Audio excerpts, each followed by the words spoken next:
A Europa realmente acabou capitulando completamente diante de uma visão americana bastante insana. E agora, talvez numa tentativa de negar o quanto capitularam, de certa forma, para afirmar sua própria agência, algumas dessas elites ou líderes europeus estão quase dobrando a aposta nessa narrativa, de uma maneira que os Estados Unidos já não fazem mais. Você mencionou antes a visão de François Hollande e Merkel em relação aos acordos de Minsk, e que eles disseram que estavam apenas acompanhando. Eu não estou convencido disso. Minha impressão, de alguma forma, é que eles provavelmente estavam realmente comprometidos com isso, mas agora chegaram ao ponto em que não têm coragem de admitir.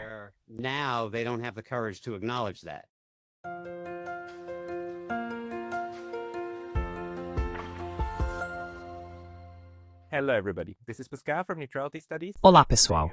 Aqui é o Pascal do Neutrality Studies e hoje estou conversando com o Dr. Benjamin Abelow, autor do livro Como o Ocidente Trouxe a Guerra para a Ucrânia, que já resenhei neste canal antes.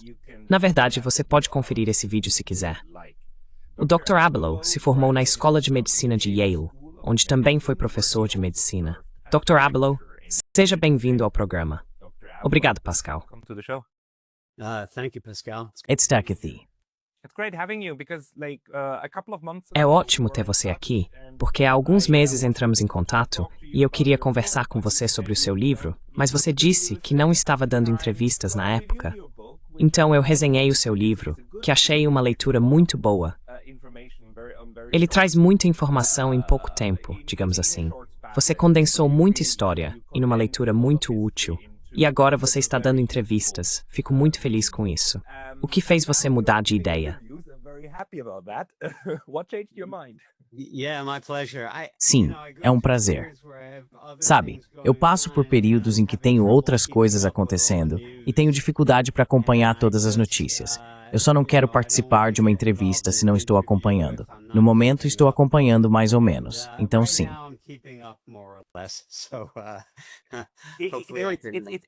É difícil acompanhar tudo o que está acontecendo, porque é muita coisa, e grande parte é muito dramática. Eu entendo totalmente isso. Mas vamos falar sobre o seu livro. O que te motivou a escrevê-lo? Você o escreveu bem cedo, na verdade, em 2022. Pode nos contar a história do seu livro? Sim.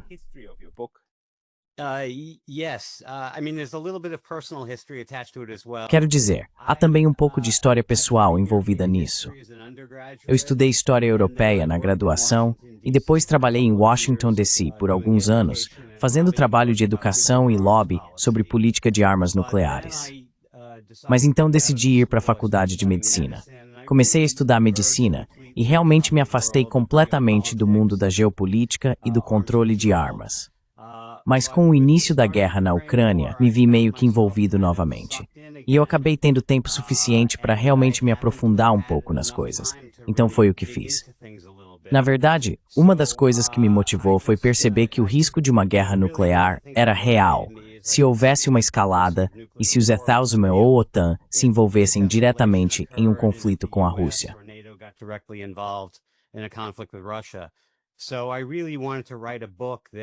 Então, eu realmente queria escrever um livro que, na minha visão, explicasse as questões principais da forma mais clara possível e também que fosse apresentado de maneira muito legível e curta. E publicá-lo rapidamente era uma motivação forte. A guerra começou em 24 de fevereiro de 2022. Primeiro publiquei o livro na forma de um longo ensaio no Medium e, em seguida, rapidamente o converti em livro e também providenciei a tradução para o alemão. Agora ele já está disponível, acho que em 8 traduções diferentes. Na verdade, acabou de ser traduzido para o búlgaro e em alguns países está indo muito bem. Itália, Alemanha, aparentemente está vendendo muito bem.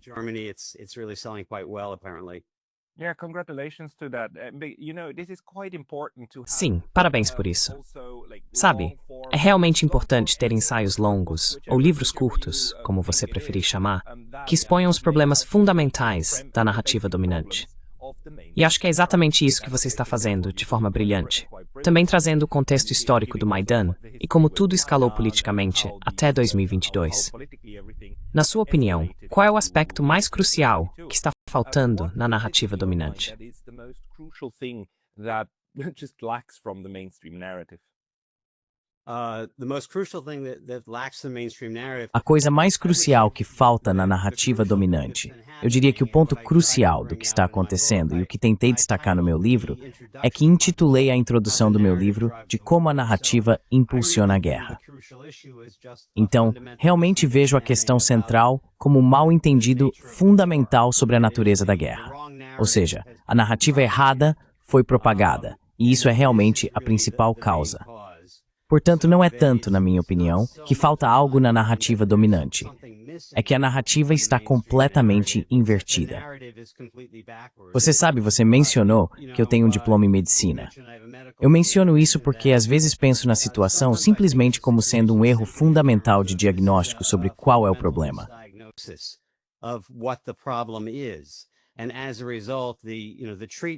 E como resultado, o tratamento que está sendo prescrito está completamente errado. A guerra foi entendida desde o início, tanto no mainstream dos Estados Unidos quanto da Europa, politicamente e na mídia, como um tipo de uma guerra mundial, um modelo hitlerista, um modelo de expansão territorial, em vez de um modelo mais orientado para a defesa, no qual os russos se viam sob ameaça e tentavam estabelecer uma zona de amortecimento. Aquele tipo de argumento que Mearsheimer e outros fizeram e que você, claro, também fez. Então, simplesmente um erro de diagnóstico. E eu estava tentando apresentar o que considerei ser o diagnóstico correto no livro.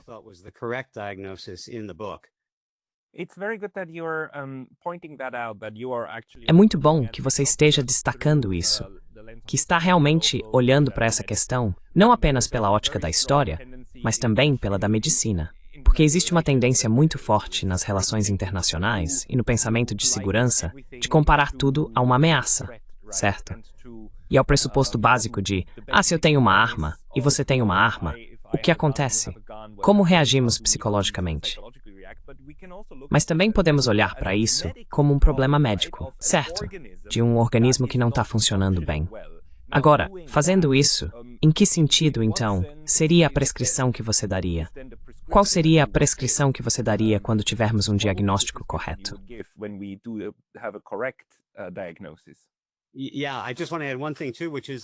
Sim, eu só quero acrescentar uma coisa também, que é, além do que você disse, esse foco na violência, nas armas, em vez de um tratamento médico, acho que a maioria das pessoas também pode entender muito rapidamente como é fácil um diagnóstico médico dar errado. A maioria das pessoas já teve problemas de saúde. Elas já consultaram vários médicos de diferentes níveis de qualidade. Alguns, você sabe, cometem erros tolos. Outros cometem erros muito inteligentes, mas honestos. E você, claro que é bastante simples.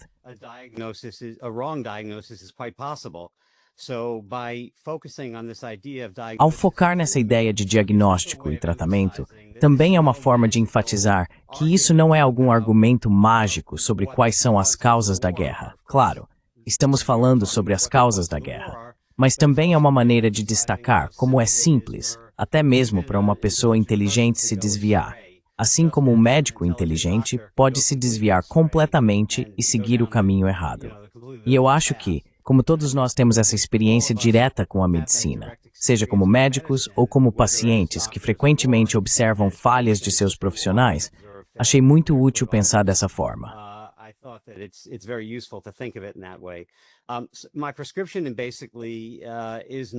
Minha prescrição basicamente não é nada além de obter o diagnóstico correto, porque uma vez que você tem o diagnóstico correto, o tratamento, entre aspas, segue de forma muito lógica.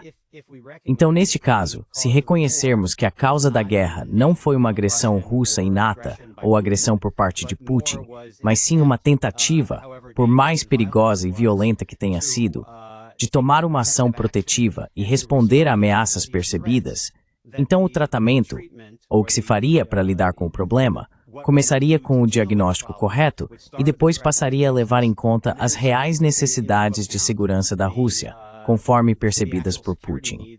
Então, acho que isso decorre de forma muito natural.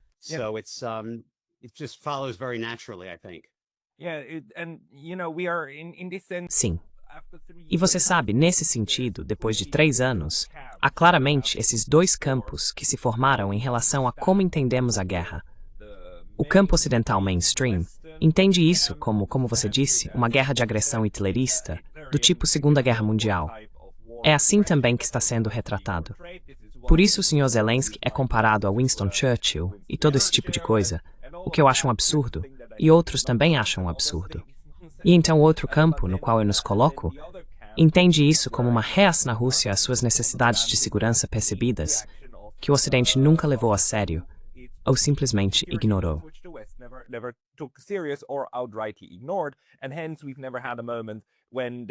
E, portanto, nunca tivemos um momento em que eles realmente sentaram e disseram: ok, vamos resolver a sua ameaça de segurança percebida que emana da Ucrânia, desescalar e garantir que tenhamos um arranjo de segurança construtivo.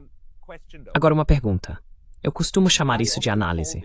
Vivemos em um mundo com duas análises diferentes e maneiras de entender o mundo. Se usarmos a palavra diagnóstico, se associarmos diagnóstico a isso, de que forma um diagnóstico é diferente de uma análise?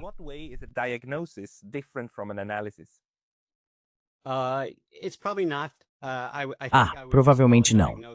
Acho que eu chamaria um diagnóstico de um tipo específico de análise. Você está considerando um conjunto de dados, tanto dados empíricos quanto argumentos lógicos ou processos de pensamento lógico, e está aplicando isso a uma situação específica. Então, se um médico está fazendo um diagnóstico, ele ou ela basicamente está olhando para os dados disponíveis do exame físico ou de testes e em seguida fazendo uma análise disso, usando lógica, etc. E é exatamente isso que acho que as pessoas estão tentando fazer em relação à guerra na Ucrânia. Elas estão olhando para as evidências, algumas das quais incluem a história, incluem as declarações disponíveis de Putin e de líderes ocidentais, e então tentam apenas analisar isso logicamente.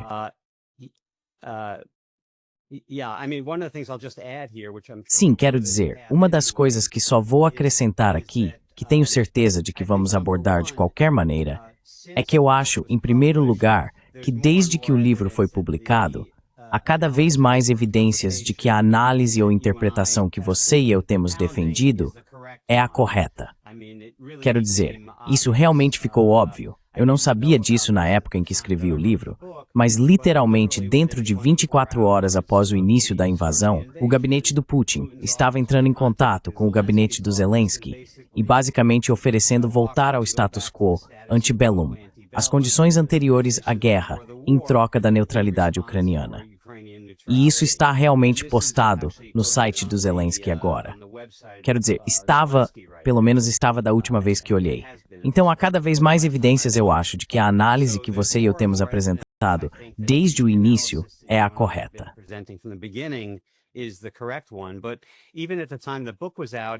Mas mesmo na época em que o livro foi lançado, para mim já era óbvio que as evidências, os dados, apoiavam essa visão.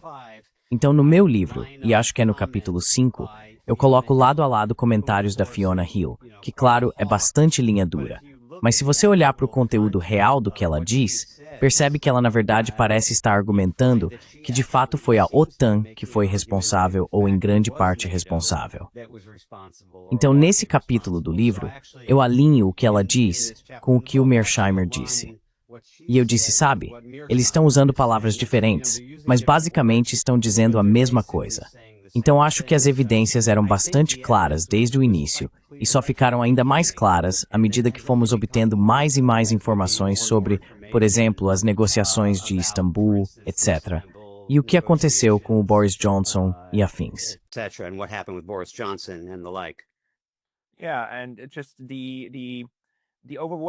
Sim. E só as evidências esmagadoras que temos do envolvimento direto de políticos ocidentais na espiral de escalada, tornando tudo pior em vez de melhorar. Então, em um sentido médico, adicionamos mais do mesmo veneno ao corpo político desse conflito. E isso só piora tudo, certo? Em vez de remover isso. Sim.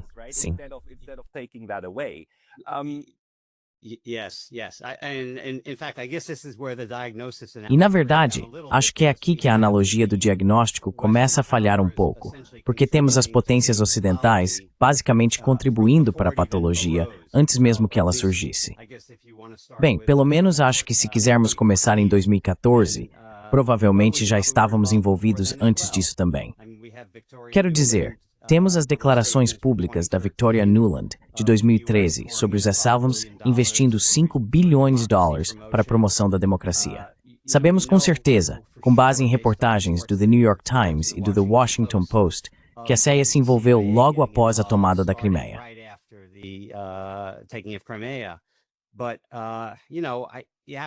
Mas você sabe, é de se perguntar se a CIA pode muito bem ter estado envolvida antes de 2014, e se as informações reais para esses relatórios no The Times e no The Washington Post. Grande parte dessas informações veio de agências de inteligência ocidentais, da CIA.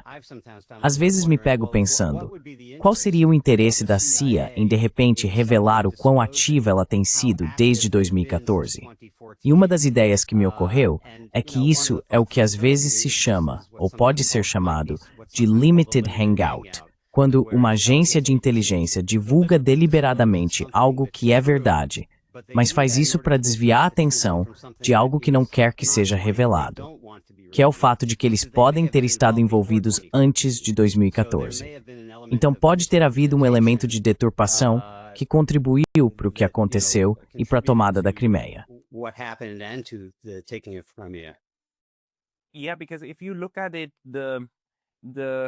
Sim, porque se você olhar, a abordagem ocidental, a direção política que isso tomou, foi toda sobre minar a única coisa que pessoas como você e eu temos dito há muito, muito tempo, que poderia diminuir o conflito, que é a neutralidade oficial da Ucrânia, como era antes de 2014. Então, primeiro, tivemos uma longa trajetória tentando acabar com a neutralidade ucraniana. E uma vez que ela acabou, para garantir que essa posição seria mantida e avançaria, você militarizaria a Ucrânia. O que aconteceu, e até mesmo Angela Merkel, Londres e outros disseram, é para isso que os acordos de Minsk foram feitos, para nos dar tempo para armar, para fortalecer o exército na Ucrânia.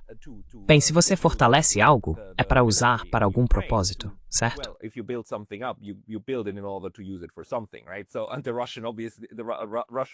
Então a Rússia obviamente disse algo como, pessoal, precisamos realmente conversar sobre isso. E o Ocidente sempre respondeu algo como, não vamos falar sobre isso. Vocês apenas sentam e ficam quietos. E em algum momento, isso deixou de funcionar. E nem estamos entrando na questão do Donbass, certo? E o conflito contínuo lá. Então, como isso influenciaria a maneira como precisamos pensar sobre a guerra, como uma doença, como um mau funcionamento? Claramente temos o Ocidente como parte integrante desse conflito, mas também fingindo que não é, certo? Não é um beligerante, está de fora, quando na verdade faz parte disso. E eles continuam fazendo isso. Os estadunidenses ainda fingem que são mediadores. E de certa forma, os russos também acompanham essa narrativa. Como isso faz sentido para você?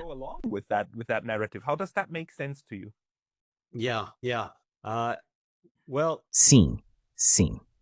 Bem, acho que algo interessante e com o qual eu mesmo tenho tido dificuldades, e tenho certeza de que muitos outros também, é até que ponto o que aconteceu foi uma tentativa deliberada das potências ocidentais, especialmente dos Estados Unidos, de atrair a Rússia para um conflito, basicamente dar a eles um Afeganistão. Quero dizer, assisti à excelente entrevista que você fez com o David Gibbs, da Universidade do Arizona. Assisti a algumas outras palestras dele e também a outras entrevistas. E ele basicamente faz essa conexão com a crise do Afeganistão. De que ano foi mesmo que isso começou? Bem, de qualquer forma, ele está basicamente analisando os escritos do Brzezinski, onde fica claro que houve uma tentativa de atrair a Rússia, de atrair a União Soviética para o Afeganistão. E isso foi em 79, certo?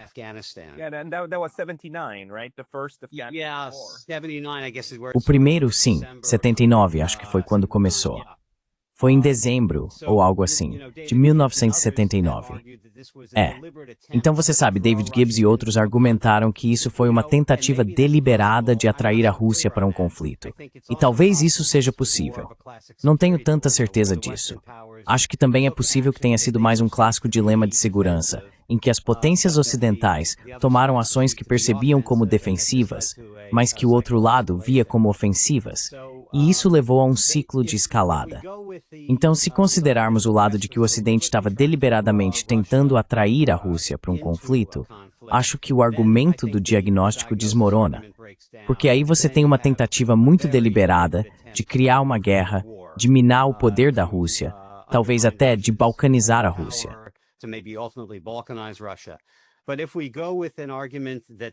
Mas se seguirmos o argumento de que isso foi, na verdade, um clássico dilema de segurança, baseado no medo da agressão russa, e numa tentativa de fortalecer o poder ao longo da fronteira da Rússia como uma barreira defensiva, então acho que ainda podemos trabalhar dentro de um modelo de diagnóstico.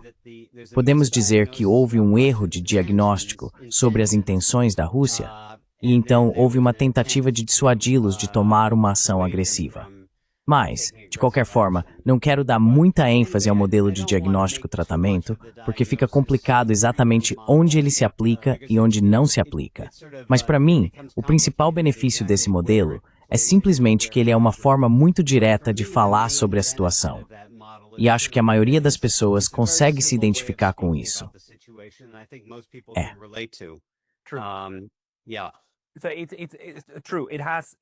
É verdade. Isso definitivamente tem utilidade na forma como podemos nos comunicar, especialmente também com o outro lado. E talvez possamos falar um pouco mais sobre isso. Mas só quero destacar que, neste caso, temos 3 maneiras de entender o que está acontecendo. Primeiro, a analogia clássica de segurança ou da Segunda Guerra Mundial do outro lado, onde isso é visto como uma guerra de agressão. Depois temos esse modelo de diagnóstico, que também é muito próximo ao modelo do dilema de segurança.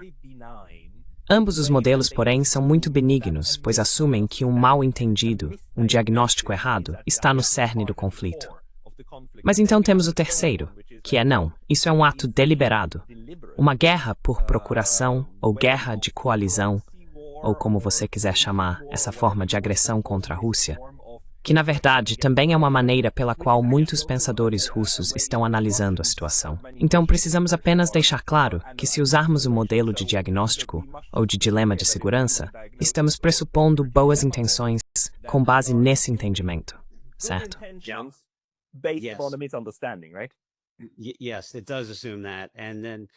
Sim, isso realmente assume isso.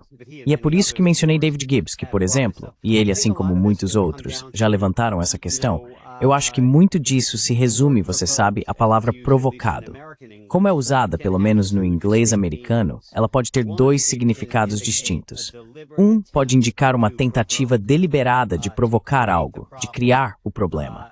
Outro significado da palavra pode ser simplesmente que, por meio de ações equivocadas, teve o efeito de fornecer uma provocação. Então, em certa medida, tudo se resume a como estamos interpretando a palavra. Esta guerra foi definitivamente provocada. A questão que acho interessante, e com a qual continuo lutando, é, em que sentido essa palavra provocado é apropriada? Ela é definitivamente apropriada, mas é apropriada no sentido de que foi uma provocação deliberada. Vamos chamar de uma provocação de má intenção, ou foi uma provocação criada, como você disse, por mal-entendidos. E honestamente, eu fico indo e voltando em relação a isso.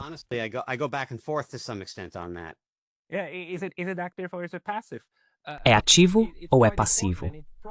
E isso é bastante importante. E provavelmente, você sabe, na verdade é ambos. Porque você provavelmente vai encontrar pessoas envolvidas em todo esse drama que nunca quiseram que as coisas tomassem esse rumo. E você provavelmente vai encontrar pessoas que vão dizer, ah, sim, estamos felizes que tenha acontecido dessa forma. Então, o resultado é uma mistura dessas duas coisas. Porque algumas pessoas, como também sabemos, estavam fortemente envolvidas em tentar esconder o que estava acontecendo, certo? Incluindo, por exemplo, em 2014, distribuindo biscoitos na Maidan, como Victoria Nuland. E essas são definitivamente pessoas que tinham uma visão de como escalar esse conflito, de uma forma de sangrar a Rússia, ou derrotar a Rússia de um jeito ou de outro.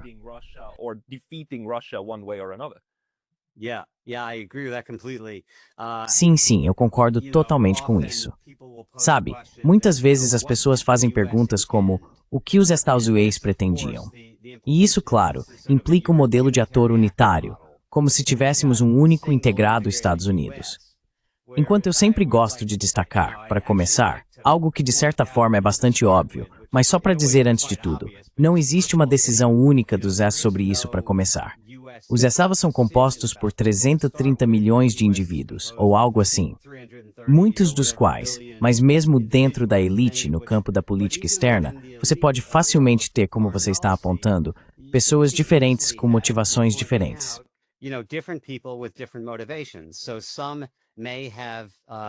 Então, alguns podem não ter querido iniciar uma guerra, mas simplesmente viam isso como um tipo de efeito dissuasório defensivo sobre a Rússia. Bem, se chegarmos perto o suficiente da fronteira deles e colocarmos armas suficientes na Ucrânia, eles não ousarão lançar uma guerra agressiva contra a Europa. Eles serão dissuadidos. Então pode haver pessoas que têm você poderia chamar de um modelo de ação um tanto benigno, mas equivocado. E não você pode ter pessoas, talvez mais no campo da Victoria Nuland, embora mesmo isso seja difícil saber o que se passa em sua mente.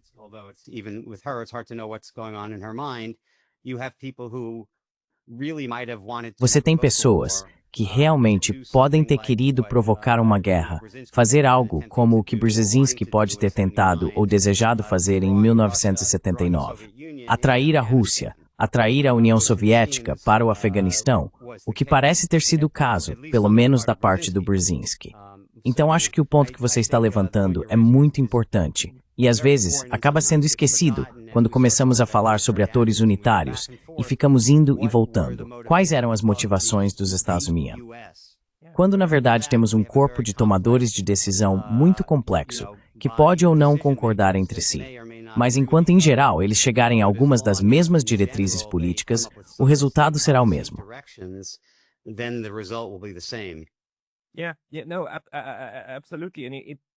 Sim, absolutamente. Porque temos essa questão, e as pessoas do outro lado às vezes dizem: vocês são teóricos da conspiração, porque acreditam que existem forças nefastas que sempre quiseram aquela guerra. Isso é uma estupidez. Não se trata de forças nefastas, é apenas a forma como a política funciona, sendo o resultado das ações de milhares, dezenas, centenas, milhões de pessoas que levam a determinados desfechos do outro lado. Nesse sentido, os estados, para mim, são muito parecidos com corpos humanos, porque você e eu somos feitos de alguns bilhões de células. Mas nós não somos uma célula. E não podemos falar com uma célula, com a célula presidente, e a célula presidente então decide o que vai acontecer. Não é assim que funciona. Então, desse modo, como você abordaria a tomada de decisões, se isso é o resultado de uma espiral de decisões, intencionais e não intencionais? Intended and unintended. Sim. Sim. Bem, eu acho que, novamente, voltando à questão de qual é a narrativa ou qual é o diagnóstico, sabe, uma das vantagens de focar e fazer uma distinção clara entre esses dois modelos diferentes é que não tenho certeza se importa tanto, no fim das contas, o que se passa na mente deste ou daquele tomador de decisão, certo? Ou mesmo se alguém está usando um modelo de Estado unitário, um modelo de ator racional unitário. Porque se a narrativa está errada, seja essa narrativa uma invenção deliberada, criada como uma espécie de propaganda, ou se é a narrativa que as pessoas realmente acreditam, ainda assim, isso leva aos mesmos resultados.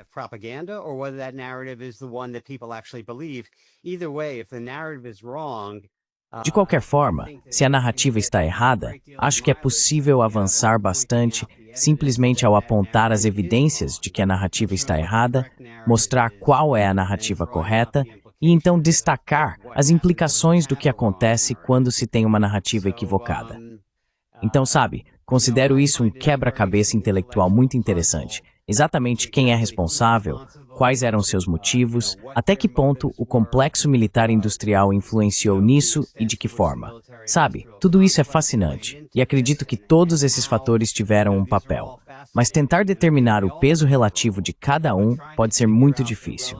No fim das contas, ficamos com a seguinte questão: qual é a narrativa que está sendo apresentada sobre as motivações russas? Essa narrativa está correta, com base em evidências e lógica.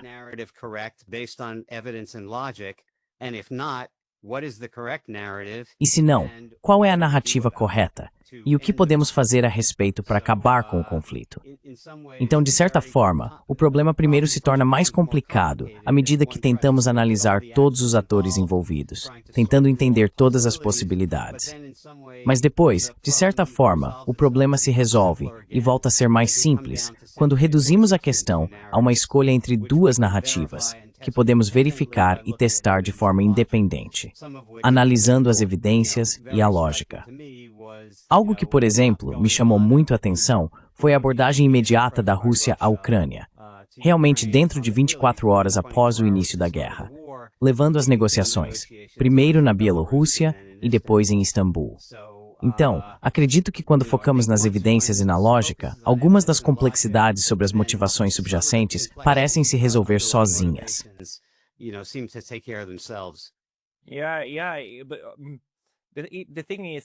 Sim, sim. A questão é que parece ser assim mesmo. E parece que uma vez que você apresenta essas verdades inegáveis, que ninguém realmente contesta, então logicamente você chegaria à conclusão X. Mas o triste fato é que se você adota outra narrativa, você realmente vai desenvolver explicações alternativas, certo? Para justificar essa parte. Nós racionalizamos fatos inconvenientes. Nós os racionalizamos dentro do arcabouço que temos. É por isso que é muito difícil, quase impossível, mudar o arcabouço de alguém rapidamente. Porque um bom arcabouço e uma boa análise ou visão de mundo sempre tem mecanismos internos para descartar verdades inconcebíveis.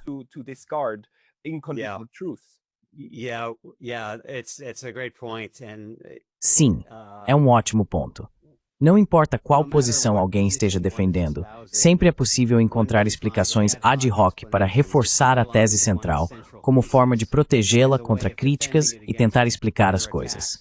Estou pensando no livro do Thomas Kuhn, A Estrutura das Revoluções Científicas, em que ele basicamente percorre épocas históricas, analisando como as pessoas entendiam os movimentos dos planetas. Ele começa olhando para Ptolomeu, que trabalha dentro de um modelo de movimento puramente circular, o modelo egípcio antigo, helenístico. E ele explica as discrepâncias desse modelo através de um processo que chama de epiciclos, que são círculos sobrepostos a outros círculos.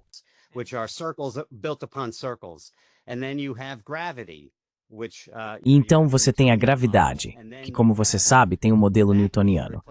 E depois esse modelo acaba sendo substituído, em última análise, por um modelo einsteiniano. E cada um desses modelos tem aspectos que não podem ser explicados adequadamente pela teoria. E aí tentam explicar isso com explicações ad hoc empilhadas sobre a teoria. Então, aplicando isso ao que você está dizendo, sim, faz sentido. O problema às vezes é que as pessoas, não importa o quão falha seja a tese básica delas, se estiverem comprometidas com ela, acabam caindo em viés de confirmação e começam a procurar coisas ad hoc que possam adicionar à teoria para explicar coisas que parecem contrariar a própria teoria.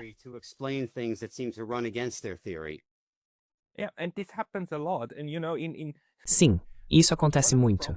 E você sabe, um dos problemas é que a ciência política e a economia se consideram ciências sociais. Eu sempre achei esse termo um absurdo. Nem deveríamos conceituar isso como ciência, porque ciências de verdade, como a medicina e as ciências naturais, têm mais métodos para avaliar o que a realidade realmente é. Os cientistas sociais não têm isso. Por isso, muitas vezes inventam suposições ad hoc. Às vezes também chamamos isso de variáveis intervenientes, é um conceito parecido, para explicar algo que não se encaixa no modelo.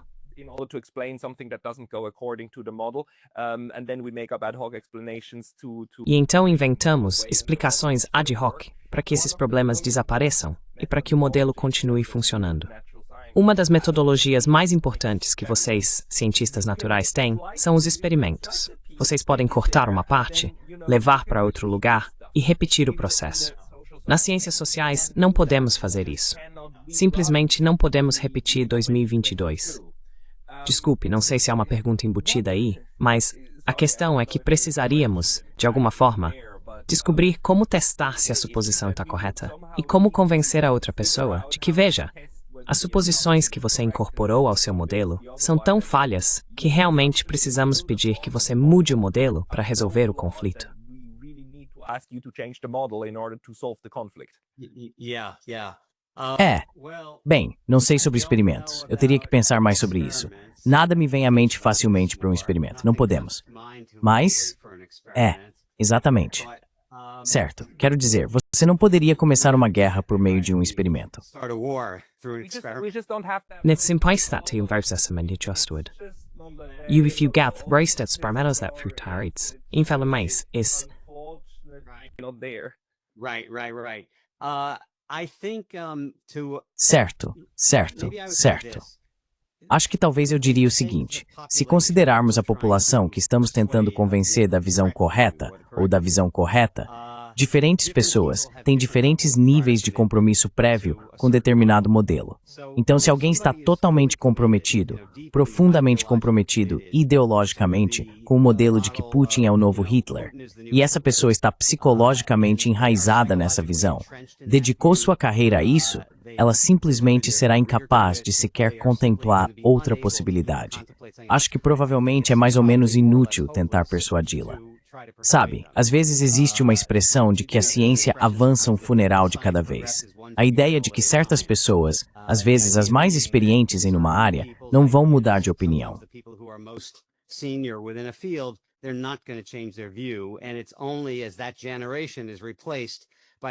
E só quando essa geração for substituída por uma nova geração. Portanto, as pessoas que mais se apegam ao modelo Putin é igual a Hitler, não vão ser persuadidas. Mas há uma variedade de outras pessoas que ou tendem um pouco para essa visão, ou que estão realmente indecisas, e acho que elas são muito mais receptivas a um argumento bem construído, com boas evidências e raciocínio. Às vezes, podemos ficar excessivamente pessimistas se imaginarmos que todos estão profundamente comprometidos com uma determinada narrativa. Mas acredito que se considerarmos a possibilidade de diferentes níveis de comprometimento prévio entre a população, torna-se possível persuadir alguns deles. E se esse grupo se tornar bem informado, acho que isso pode contribuir muito para mudar todo o equilíbrio. Então, nesse sentido, tenho um certo otimismo. So there's a certain optimism I have respected. No, I believe so too. I mean, because one of the things Não, eu também acredito nisso. Quero dizer, porque uma das coisas que também podemos perceber claramente ao estudar história é que você muda de opinião sobre o que aconteceu em determinados momentos. E é por isso que a história como disciplina existe. A história é uma reavaliação constante do que acreditamos saber sobre algo, certo? E você realmente vê mudanças nisso. O triste é que, claro, essas mudanças de visão geralmente acontecem quando já não tem mais impacto político, quando só os historiadores se importam. Porque política é a arte de controlar as próximas 6 semanas da narrativa. Porque esse é o trem. O resto simplesmente segue automaticamente. Mas uma pergunta. Com o seu livro, e também com a análise que você faz, e as evidências que você reúne, você teve algum sucesso em realmente dialogar com as pessoas e abrir um pouco essa narrativa de Putin é Hitler?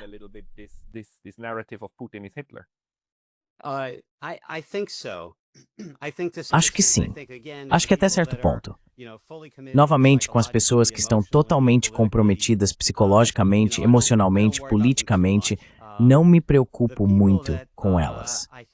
As pessoas que acho que estão um pouco nesse grupo, ou que são realmente abertas, acredito que provavelmente tive algum sucesso aí.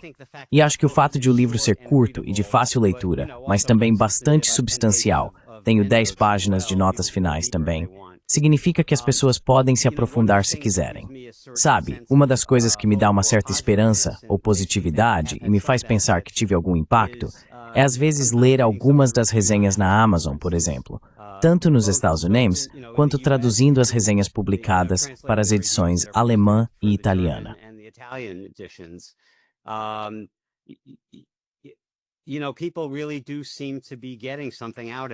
As pessoas realmente parecem estar tirando algo disso, e em alguns casos parecem estar tirando muito disso. Não que seja todo mundo, é claro. Mas eu realmente acho que sim. O livro também está vendendo, quero dizer, provavelmente já vendeu, não sei, algo em torno de 80 mil cópias ao todo, entre as diferentes traduções. E na Suíça, houve uma publicação um pouco à direita, chamada Weltwoche, que chegou a organizar a publicação tradução alemã em formato de revista. e eles distribuíram 40 mil cópias.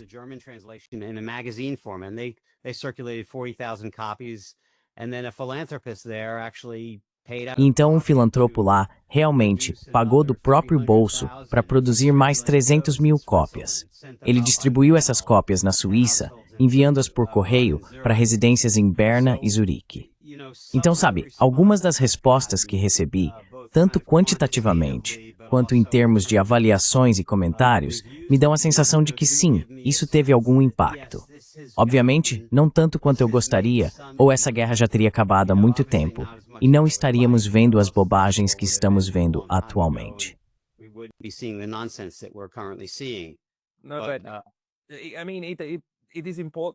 Quero dizer, é importante que a gente também crie essa voz contrária, certo? E também apresentá-la. E só para dizer, a Die Weltwoche na Suíça pertence a alguém que faz parte do casal do projeto de direita. Mas eu estive em contato com esse cara. Já publiquei várias vezes nesse veículo também, porque esse cara, na verdade, é um dos últimos faróis de discussão aberta e livre.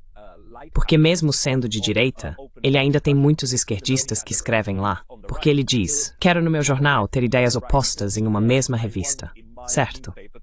Concordo. Fiquei bastante impressionado com ele, na verdade, pessoalmente. Yeah, agreed. I was quite impressed with him, actually, personally. Yeah. I disagree with quite a couple of his Sim. Eu discordo de várias opiniões políticas dele.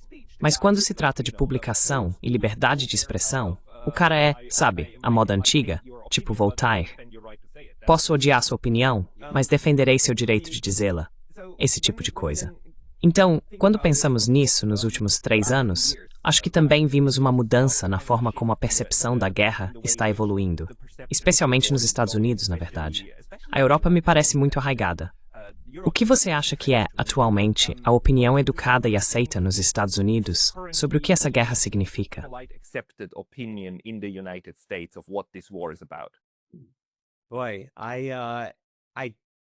Novamente, voltando à ideia de que realmente existem múltiplas opiniões, não sei se é possível apontar uma opinião educada e aceita, mas concordo com sua visão de que as opiniões dentro dos Estados Unidos parecem estar mudando.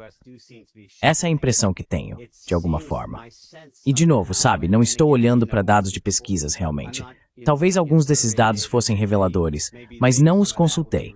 Mas só pelo meu contato diário, pela minha percepção das coisas, vendo o número de bandeiras da Ucrânia nas casas das pessoas e em seus carros, acho que minha impressão é que as pessoas que estão apoiando a Ucrânia, pelo menos algumas delas, sabe, entre aspas, apoiando a Ucrânia, quero dizer, que imaginam estar apoiando a Ucrânia ao promover essa guerra, o que, na minha opinião, não é apoiar a Ucrânia.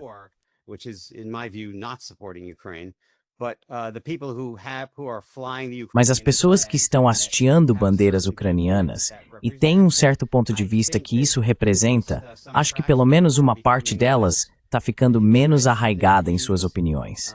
Mais pessoas estão meio que se cansando da guerra, fazendo a pergunta, por que estamos gastando todo esse dinheiro nessa guerra? E isso realmente está beneficiando a Ucrânia também. Então, acho que é uma espécie de mudança gradual. Não sei. Se pensarmos na distribuição de opiniões como uma espécie de curva de sino, acho que a curva está se deslocando um pouco para um lado em relação a onde estava. Como você disse na Europa, olha, às vezes sinto que não estou profundamente imerso na situação europeia, mas pelo que posso ver, é uma espécie de loucura, sabe, com muitos dos líderes de lá.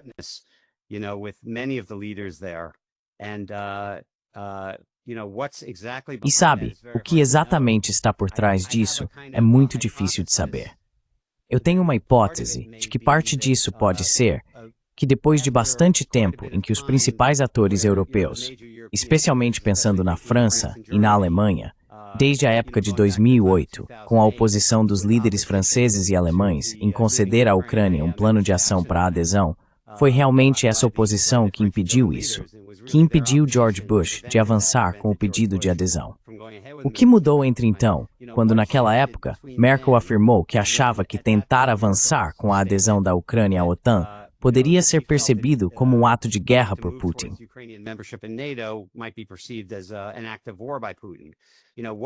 what shifted between that view and now? O que mudou entre essa visão e agora, onde a ideia de que Putin é Hitler domina tudo? Minha opinião é que seja por uma mudança gradual ou repentina de alguma forma, algo mudou, talvez sob Biden, em que a Europa realmente acabou capitulando completamente a uma visão americana bastante insana. E agora, talvez numa tentativa de negar o quanto capitularam, como uma forma de afirmar sua própria agência, algumas dessas elites ou líderes europeus estão quase dobrando a aposta nessa narrativa de uma maneira que os azuis já não fazem mais.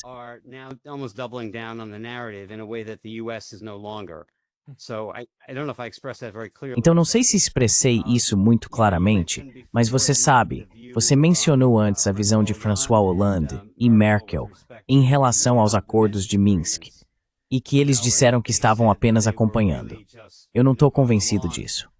Minha própria impressão de alguma forma, e claro, pessoas diferentes têm opiniões diferentes e podem até mudar de opinião sobre isso. Minha impressão é que eles provavelmente estavam realmente comprometidos com isso, mas chegou um ponto em que agora eles não têm coragem de admitir isso, e não vão admitir.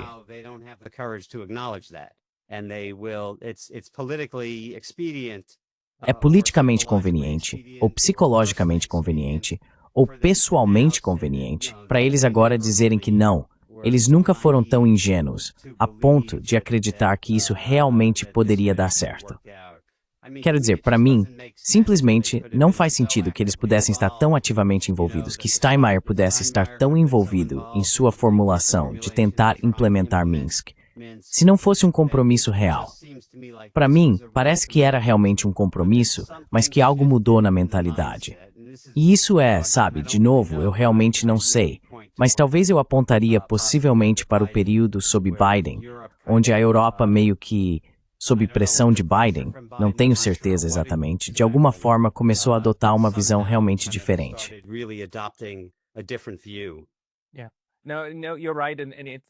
Sim, não, você está certa.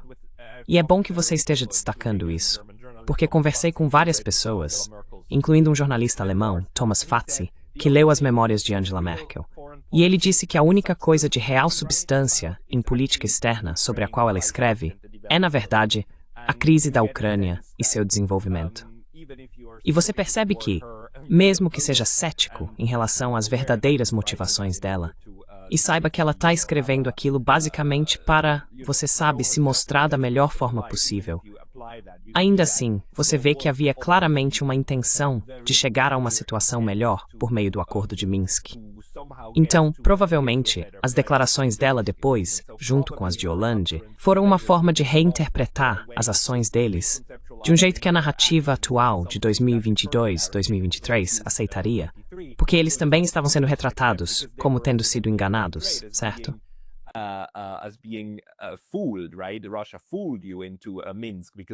A Rússia enganou vocês com Minsk, porque é a Rússia que sempre quebrou Minsk. Vocês foram enganados, certo? E eles precisavam se defender desse tipo de acusação. Então, provavelmente provavelmente você está certo. Quero dizer, os europeus nem sempre estiveram nesse caminho de guerra e provavelmente em algum momento tentaram corrigir isso. E agora eles estão em um ponto em que são mais católicos que o Papa em Washington, certo? E é estranho agora que os europeus estão sempre tipo 2 passos atrás do que vem dos Estados Unidos. E os Estados Unidos dão a direção, certo? E agora eles ainda estão completamente nessa mentalidade de guerra. E o problema para mim, como europeu, é como saímos disso. Porque podemos acabar presos nisso, do jeito que as coisas estão no momento.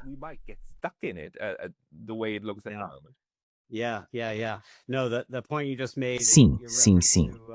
Não, o ponto que você acabou de levantar, e sua referência ao Thomas Fatzi, e eu não li essa biografia, mas certamente parece uma conexão razoável de se fazer ali. E isso, do meu ponto de vista também, é consistente com as posições da Alemanha e da França em 2008, certo? Que, como eu disse, foi realmente o que se opôs ao plano de ação para a adesão. E isso, sabe, parecia deixar muito claro que, pelo menos da parte da Alemanha, eles podiam entender que Putin poderia realmente ver uma tentativa de trazer a Ucrânia como um ato de guerra, O que certamente se encaixa com o tipo de visão que eu estava defendendo agora há pouco, de que eles realmente acreditavam nisso. Que nos acordos de Minsk, eles realmente estavam tentando falar de uma posição autêntica, de buscar estabelecer uma relação mais pacífica por meio dos acordos de Minsk.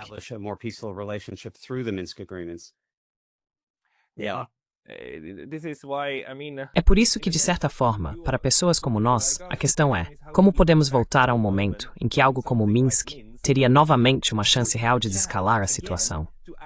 Porque agora chegamos ao ponto em que os russos também estão dizendo: ok, Minsk existiu para nos enganar. Assim como outros esforços diplomáticos, servem apenas para ganhar tempo e depois lançar um ataque. Exatamente como vimos com o Irã, onde os estadunidenses usaram a diplomacia como um véu para camuflar que já estavam preparando um ataque militar e então atingiram no momento em que menos se esperava. Esse é um enorme elemento de desconfiança que qualquer outra potência no mundo, inclusive a China, seria tola em ignorar. Infelizmente, é assim que o Ocidente conduz seus assuntos. Novamente, não sei se é uma pergunta aí, mas você pode comentar sobre isso? Again, I don't know if there's a question in there, but can you speak to that? Yeah. Well, I think I'd say I can't remember who I Sim. heard say this. Bem, eu diria, não consigo lembrar quem foi que disse isso. Talvez tenha sido você, talvez alguém que você entrevistou, ou Glenn Beeson, não me lembro. Alguém apontou que mesmo que eles realmente tenham apoiado Minsk em 2014, 2015, e que agora estejam sendo, sabe, desonestos ou dissimulados ao dizer que não apoiaram, o simples fato de agora estarem deturpando suas opiniões e o que pensavam em 2014 e 2015 já é algo muito prejudicial, e isso tende a diminuir a credibilidade dos líderes ocidentais. Ok, então se eles estavam mentindo em 2014 e 2015, então são completamente indignos de confiança. E aí, sabe, os russos não podem confiar neles de jeito nenhum. Mas mesmo que estivessem dizendo a verdade naquela época, mas agora estejam mentindo, isso por si só não inspira nenhum tipo de confiança no que os líderes ocidentais dizem ou no quanto realmente estão comprometidos com suas obrigações anteriores.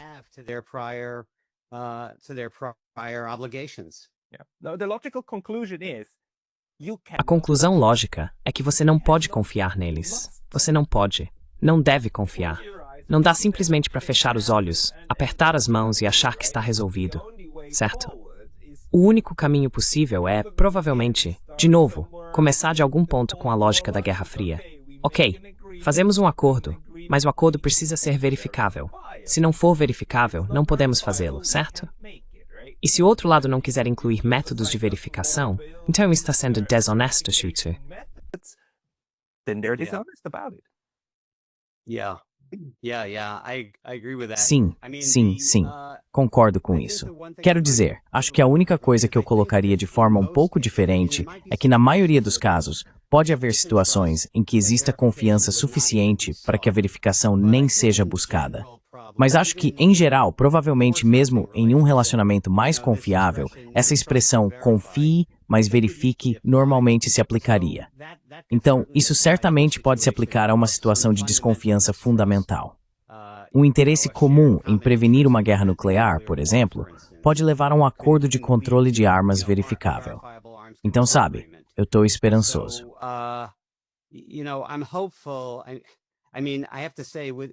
Quero dizer, tenho que admitir, com o Trump, sabe, quando ele assumiu o cargo pela primeira vez, independentemente do que eu ache dele pessoalmente, as opiniões dele sobre a guerra que ele expressou publicamente eram uma grande melhora em relação ao que estamos ouvindo do Biden. E eu estava bastante otimista. Mas à medida que o tempo passa, e vemos cada vez mais que ele não parece ter o tipo de integridade, capacidade intelectual ou centro filosófico que realmente o permitiriam manter algumas de suas declarações iniciais. Sabe, acho que provavelmente no início o Putin realmente pensou que poderíamos ter uma relação muito mais confiável com esse homem. Mas agora acho que isso provavelmente está sendo desperdiçado. Se já se perdeu completamente ou não, eu não sei.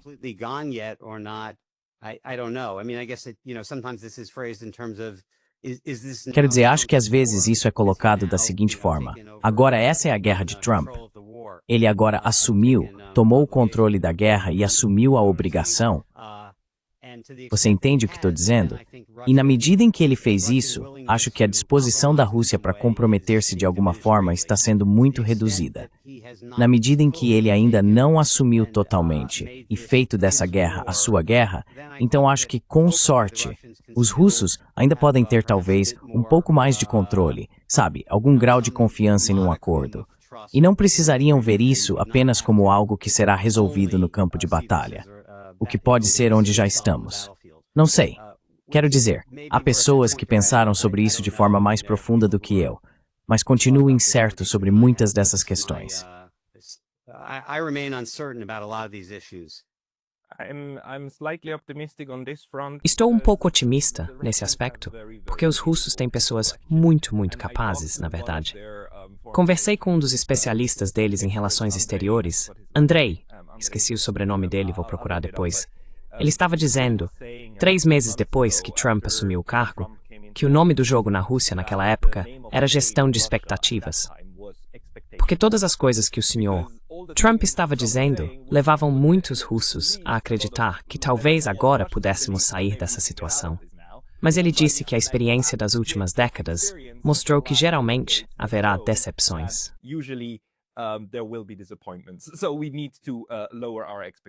Então precisamos diminuir nossas expectativas.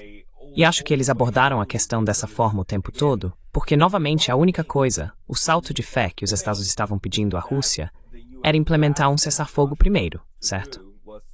Cessar-fogo primeiro e depois negociações. A Rússia disse não. Negociações enquanto isso ainda está acontecendo.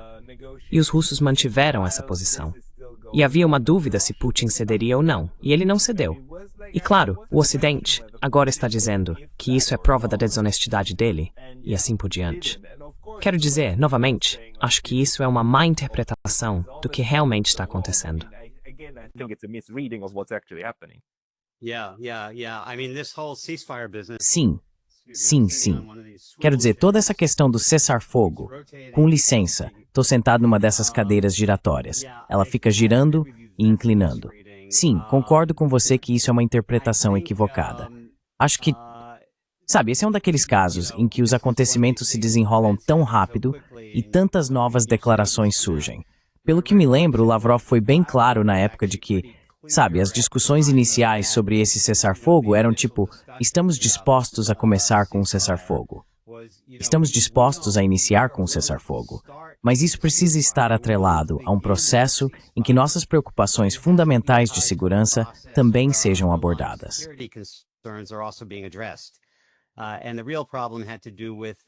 E o verdadeiro problema estava relacionado ao fato de que esse chamado cessar-fogo incondicional era, por sua própria natureza, incondicional.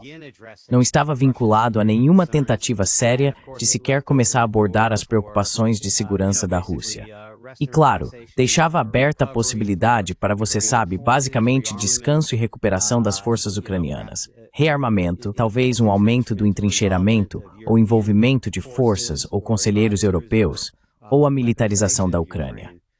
Então eu acho que, o que posso dizer, não estou no lugar de ninguém aqui, mas para mim parecia muito razoável que eles rejeitassem isso, se não estivesse atrelado a algum tipo de tentativa inicial de abordar suas preocupações fundamentais.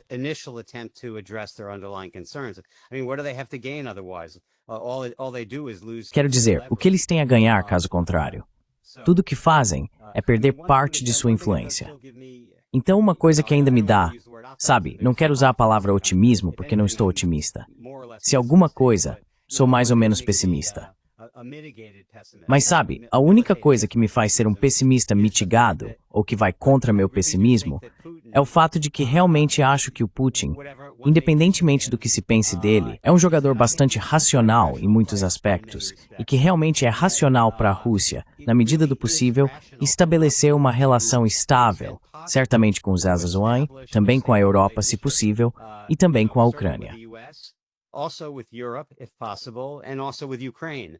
I mean, at a very minimum, Quero dizer, no mínimo, é um dreno contínuo de recursos ter que tomar a Ucrânia, ter que estabelecer algum tipo de ocupação, ter um desvio constante de recursos da economia civil doméstica para as economias militares. Quero dizer, esses são os mesmos argumentos para a Europa. A Europa parece incapaz de considerar a possibilidade de que isso seja sequer seguro ou possível. Tenho esperança de que Putin, sendo mais racionalista, possa realmente contemplar isso, e que isso forneça algum tipo de base para algum grau de compromisso, não um compromisso de total confiança, mas que ele e a Rússia tenham muitos incentivos para tentar resolver isso sem um conflito contínuo.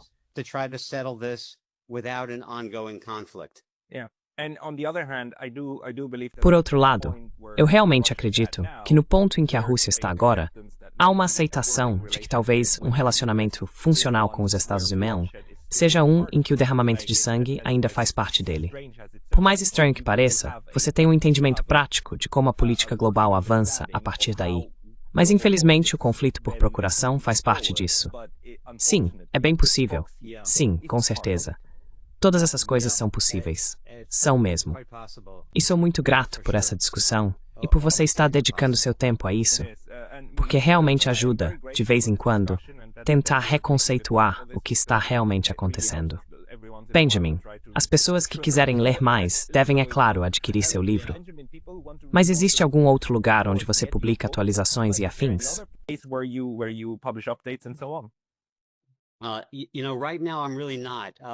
Sabe, no momento realmente não. Se as pessoas acessarem o medium.com e procurarem meu nome lá, podem encontrar. Primeiro, uma das coisas que fiz por um tempo foi apenas postar muitos links com alguma análise, mas também tenho vários posts específicos sobre temas específicos. Então tem um post bem focado lá sobre o Nord Stream, sobre o bombardeio do Nord Stream 2, onde discuto meus motivos para pensar que, mesmo que Seymour Hersh tenha se enganado em sua reportagem inicial, porque isso foi uma ação dos Estados Unidos. Ações dos Estados Unidos. Então, de qualquer forma, não. Eu realmente só tenho o livro. Sabe, as pessoas me incentivaram a escrever ou um prefácio estendido para ele, trazendo atualizações.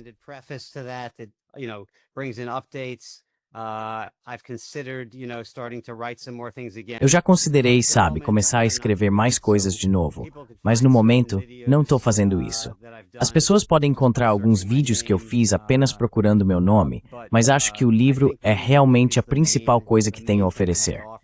E embora tenha sido escrito bem no início, acredito que muita da análise ainda é muito aplicável e é apresentada de uma forma útil e concisa. Enfim, estou fazendo propaganda do meu próprio livro aqui.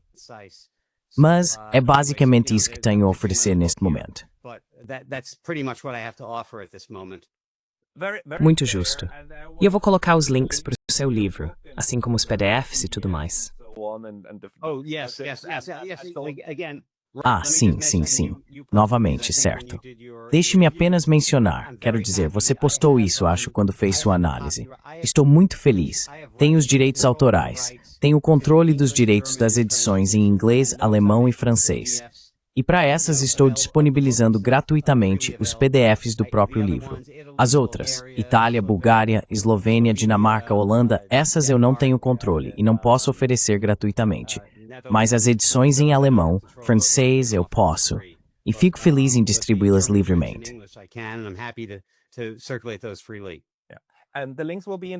E os links estarão na descrição abaixo. Baixe o material. Isso ajuda a obter um diagnóstico melhor. E então vamos sair e conversar sobre isso, também com o outro lado. Benjamin Ablow, muito obrigado pelo seu tempo hoje. Obrigado, Pascal. Foi um prazer. Thanks, Pascal. It's a pleasure.